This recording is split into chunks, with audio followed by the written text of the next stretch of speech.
What's going on, guys? Tactigamer here. With all these new first-person shooters coming out within the past few months, there are a lot to choose from, which is a good thing. But I think this specific one, World War III, has really flown under the radar for most people. And for the people that it hasn't, they may have tried it early and just been disappointed with the launch. So what I wanted to do is make an in-depth review and put this game into the spotlight. I think this game has a lot of potential, and with the right feedback, it could really thrive. Let me start off by mentioning that this game is in early access at this point. By early, I mean it was released to the public on Steam in October 2018. It's currently January of 2019. So keep that in mind as we go through these lists. The game will constantly be changing, and some of this information is going to be changed within the next year, the next month, or maybe even the next week. Now, if you've seen gameplay and you can't tell, this game is going to be, and actually already is, a lot like Battlefield. So if you like the modern shooter experience, and even if you enjoy the mechanics of the new Battlefields, I think you'll really enjoy this game. However, because the game is still in its infancy, things could go wrong. The developers are on the right track, but obviously have time to mess it up, based on how they change things. First, let's start with the graphics. Now, originally when the game was released, the graphics were incredibly difficult to run. The game was poorly, and I mean poorly, optimized. Since then, the developers have released patch 0.3, and the game became great. I have an i7-2600, 8 gigs of RAM, and a GTX 1070 Ti, and I can run on ultra settings at around 100 frames per second. But ultimately, ultra settings don't really mean much if the graphics still look like crap. Luckily, these don't. The environment looks fantastic. The developers used the Unreal Engine to put this game together, and I think did a fantastic job. Each of the maps are actually real-world environments, so that's a pretty cool aspect of it. Moving on to the game design. This is another one that I think the devs did a great job of. Obviously, it's highly influenced by the previous Battlefield games, but I think they did a great job of taking what actually worked with those games and adding their own spin to it. The customization and class system is a great utilization of both balance and creativity. The customization of this game is actually probably the best I've seen in any shooter. The possibilities are endless. Barrels, grips, suppressors, flash hiders, lasers, lights, just so many possibilities. And so many guns. At this point, I haven't been able to use all the guns, but each has their own damage, rate of fire, weight, recoil, all those things. Whatever you want, you've got.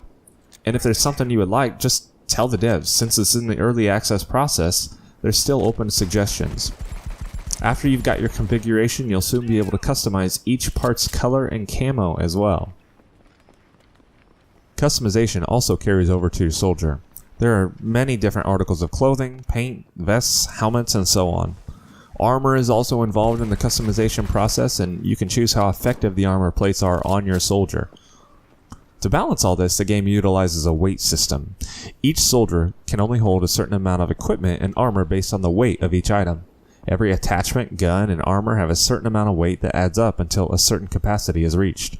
This weight also affects the speed of your soldier. The heavier you are, the slower your soldier moves.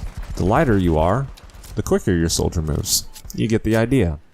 This is a pretty great balancing mechanic if you ask me.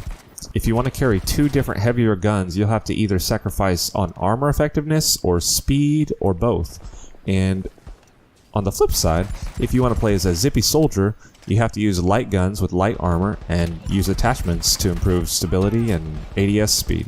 The game can cater to all styles of play.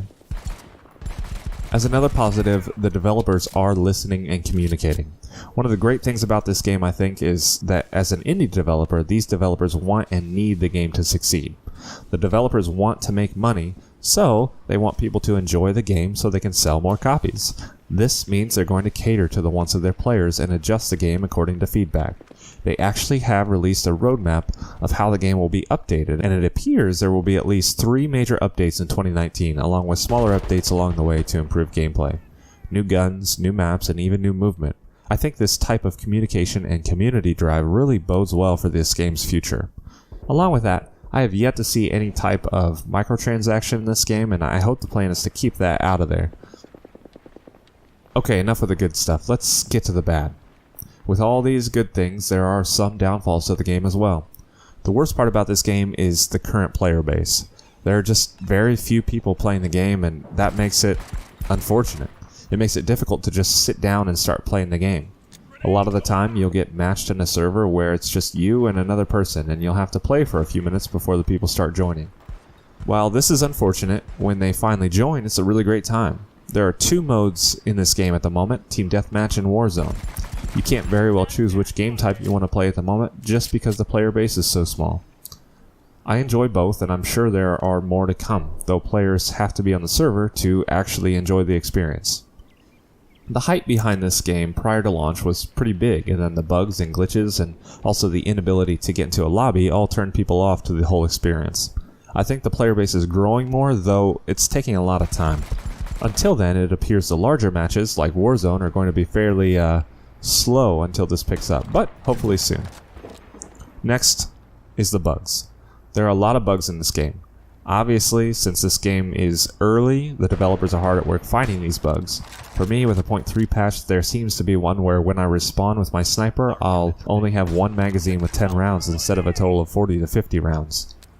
Another seems to be a portion of the map Berlin, where when you spawn in at a certain point in the war zone, you instantly fall through the map. Not the most enjoyable experience. I'm sure there are several other areas where you can fall through the map, I just haven't found them at this point.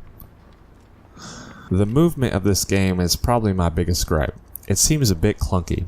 There are several times where as I'm running, my character will just all of a sudden stop running and I'll have to restart my run. Strafing can also be difficult because you can be blocked by something as simple as the curve, and this gets extra frustrating, especially with intense firefights when you're trying to move from and behind cover and you get stopped in your tracks by the curve. It's just a frustrating experience. There are several areas where it appears also that you can get a good position by climbing up on objects, but the game just doesn't allow you to, and I think this could definitely be changed, and it just makes it frustrating when trying to get to unique sniper locations, as I play as a sniper most of the time.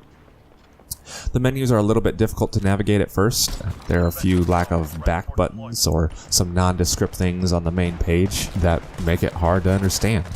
Even I'm not really sure what all this is about or how it affects the game, but I'll let you all know in a future video.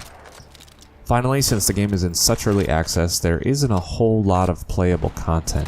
Now, with the addition of Team Deathmatch, this has basically doubled the playable ability, but there still aren't a whole lot of maps or a whole lot of game modes. Now, I know the devs are adding more and more and working hard at this, but there just isn't much at the moment. Now, since this game is in such early access, there is a lot of room for improvement and a lot more content that can be added to the game. The maps they have are based off real-world environments again, so I think that that's an area that can totally be explored, bringing maps all over the world, kind of provoking a thought in your mind of, oh, I've been there before, or, oh, that looks familiar. That's always exciting to me in games. To sum it all up, I'm really excited about this game, and I think a lot of people are too. I think a lot of people are just hesitant to jump back into the game because of such a rough start. And if that's you, I'd really encourage you to give it another shot. If you're hesitant, let me know in the comments down below, because I'm curious as to why the following of this game is so large and the player base is so small. This game is a whole lot of fun, and like I said before, very reminiscent of Battlefield 3 and 4. So if you're like me and sick of the World War shooters or the futuristic arcadey games, this game is a game that I think you'll really enjoy. That pretty much wraps up this video for now. There's a lot in the future for this game, and as the updates roll out, I'll update you. Take care, guys.